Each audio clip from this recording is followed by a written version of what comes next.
পঞ্চম শ্রেণীর সকল ছাত্রছাত্রীদেরকে আমাদের চ্যানেলে আরো একবার স্বাগত। আজকে আমরা তোমাদের জন্য পঞ্চম শ্রেণীর বাংলা বিষয়ের মোস্ট ইম্পর্টেন্ট কোশ্চেন, তৃতীয় ইউনিট টেস্ট বা থার্ড সামেটিভ ইভ্যালুয়েশনের কোশ্চেন যেগুলো রয়েছে তোমাদের গুরুত্বপূর্ণ সাজেশন ভিত্তিক ভিডিও নিয়ে চলে এসেছি। তোমাদের পরীক্ষা কিন্তু সামনেই, তাই সময় নষ্ট না করে চলো আমরা ভিডিওটি শুরু করব। তো দেখো, প্রথমেই তোমাদেরকে বলে রাখি, এর আগে আমি কিন্তু ইংরেজি বিষয়টি নিয়ে তোমাদেরকে ভিডিও করে দিয়েছি, না দেখে থাকলে ভিডিওটি দেখে নিও। তো প্রশ্নে যাওয়ার আগে সকলকে অনুরোধ, চ্যানেল নতুন আসলে চ্যানেলটি সাবস্ক্রাইব করে নিও এবং পাশে থাকা বেল বাটনটি ক্লিক করে দিতে ভুলো না। 1 নম্বর প্রশ্ন কি বলেছে, সঠিক উত্তরটির নিচের টিক চিহ্ন দাও। চেহারায় মাস্টারদা কেমন ছিলেন? রোগা ছিলেন, মাঝারি ছিলেন নাকি মোটা ছিলেন? তুই কেমন করে জানলি বক্তাকে?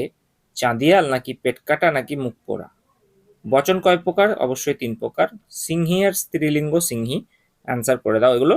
এরপরে নেক্সট প্রশ্নে চলে যাব। একটি শব্দে প্রশ্নের উত্তর দিতে বলেছে। 1 নম্বর প্রশ্ন বলেছে যে মিষ্টি কবিতায় কেমন আকাশ কবির পছন্দ?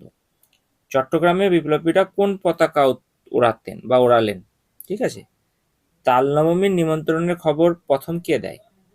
কে ঘুড়ি লেজের সাথে নদীর তুলনা করেছিল? নেক্সট প্রশ্নে চলে যাব আমরা। দেখো, বোম্বাগড়ের রাজা কবিতায় রানীর দাদা ও মন্ত্রী কি করেন? খরা বর্ষায় ক্ষুদিরাম ভট্টাচার্যের দিন কিভাবে কাটে? নেক্সট প্রশ্নে যাব। মাস্টারদা কি রকম প্রকৃতির মানুষ ছিলেন? কবি কোন বিষয়কে মস্ত আশীর্বাদ বলেছেন? ওকে, তো এই হচ্ছে তোমাদের প্রশ্ন 3-এর দাগে। 4-এর দাগে চলে যাব। বর্ষার রাতে গোপালের দেখা স্বপ্ন কিভাবে মিথ্যে হয়ে গেল তা গল্প অনুসারে লিখতে বলেছে। সাংঘাতিক কাণ্ড, সাংঘাতিক কাণ্ডটি কি তা লিখতে বলেছে।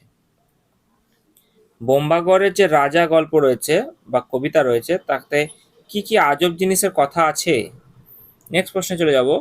দেখো 5-এর ক কি বলছে, সমার্থক শব্দ গৃহ। গৃহর সমার্থক শব্দ তোমরা লিখবে নীর, ঠিক আছে, নীর। রাজা সম্রাট লিখতে পারো,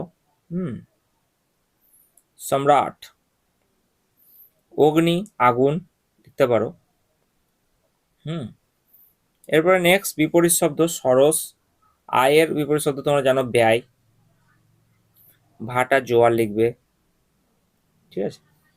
এরপরে চলে যাবো আমরা কোনটি কোন পদ। দেখো, থানা কি রকম ধরনের পদ, খুব কি ধরনের পদ, বন কি ধরনের পদ, লিঙ্গান্তর করো গুণবান গুণবতী, এরকম ধরনের মৎসি মৎস্যাসী, এভাবে তোমরা লিখতে পারো।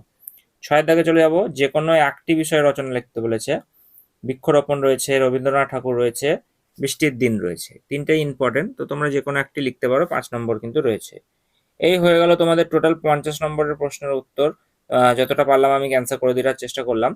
আর তোমাদেরকে বলবো যে 50 নম্বরে যে প্রশ্ন রয়েছে সেগুলো অবশ্যই তোমাদের স্যারেরা স্কুলে যেগুলো দিয়েছে সেগুলো কিন্তু সমান গুরুত্ব সহকারে পড়ে যাবে। আর আমি যেগুলো দিলাম এই প্রশ্নের উত্তরগুলো করে তোমরা সকলেই অ্যান্সারগুলো করে কিন্তু যাবে। তো এরপরে আমরা খুব তাড়াতাড়ি আরো যে বিষয়গুলো রয়েছে, অঙ্ক রয়েছে, হ্যাঁ, তারপরে আমাদের পরিবেশ রয়েছে, স্বাস্থ্যসাথী শিক্ষা রয়েছে, এগুলো খুব তাড়াতাড়ি আমি নিয়ে চলে আসবো। এগুলো হয়ে গেলে, কমপ্লিট হয়ে গেলে তোমরা কিন্তু প্লেলিস্ট সেকশনে নজর রাখবে, সেখানে কিন্তু তোমরা পেয়ে যাবে।